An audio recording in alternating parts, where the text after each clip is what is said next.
السلام عليكم ورحمة الله وبركاته. متابعين الكرام، عاملين ايه؟ يا رب كلكم تكونوا في احسن صحة واحسن حال. وصفتنا بقى النهاردة من الوصفات الجميلة جدا ومشهورة عندنا في مصر بكبدة الشرقاوي، او اشهر المحلات اللي بتعملها هي كبدة الشرقاوي، كبدة برده او كبدة ام رده. هنعملها في البيت بطريقة احترافيه وجميله، اللي بيها تبقى قدامك كده الكفر ماسك فيها ما يطلعش منها. كمان ايه هي التوابل الاساسيه للوصفه دي؟ كل وصفه ليها تابل كده بتاعها، هنقوله ان شاء الله في الفيديو باذن الله، عشان بقى ما نشتريهاش من الشارع ونعملها في البيت، لان بقى سعرها مبالغ بيه جدا جدا. يعني ما اعرفش دخلت في 220 و230 جنيه ليه، مش عارف، الله اعلم. على العموم انا لما بجيب كبده بجيبها امريكي، تدوروا عليها وتجيبوها بتبقى عند بتوع المجمدات.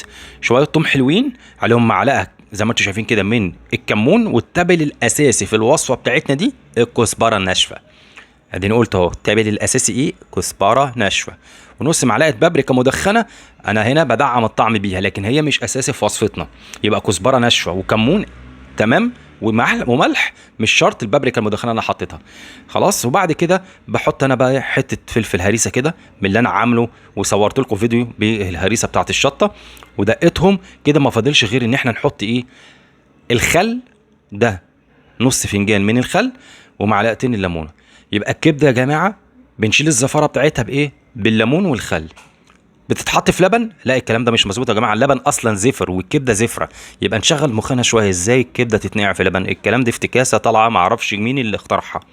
الكبده ما بتتغسلش. خلاص، ادي الدقه اهو نزلت بيها على الكبده بتاعتي اللي انا جايبها شرايح امريكي.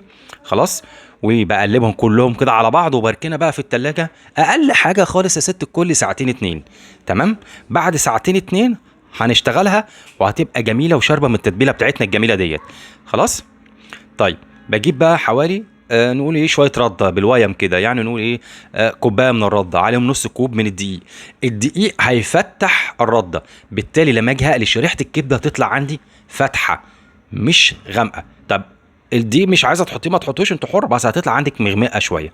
خلاص كده، انا هنا بظبط المعيار دقيق على رده. يبقى لو قلنا مثلا كوبايه دقيق، كوبايه رده عليها نص كوب من الدقيق. والطاسه بقى اللي هنقلي فيها لازم يبقى الزيت ساخن جدا، وزي ما انتم بتشوفوا قدامكم كده اهو الكبده قدامكم.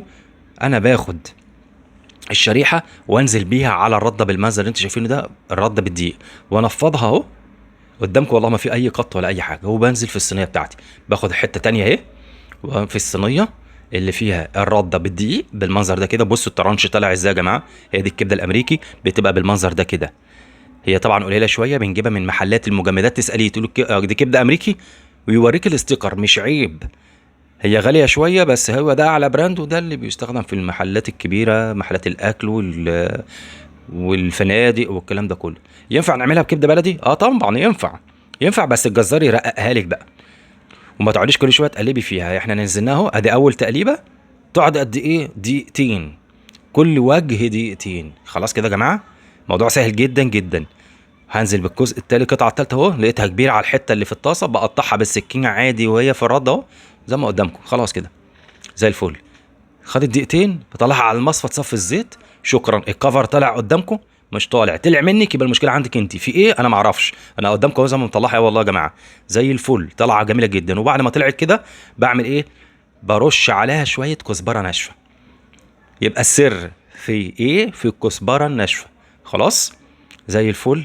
كبده برده بسيطه جدا، اي حد حتى لو ملوش في الطبخ هيعملها، وجميله.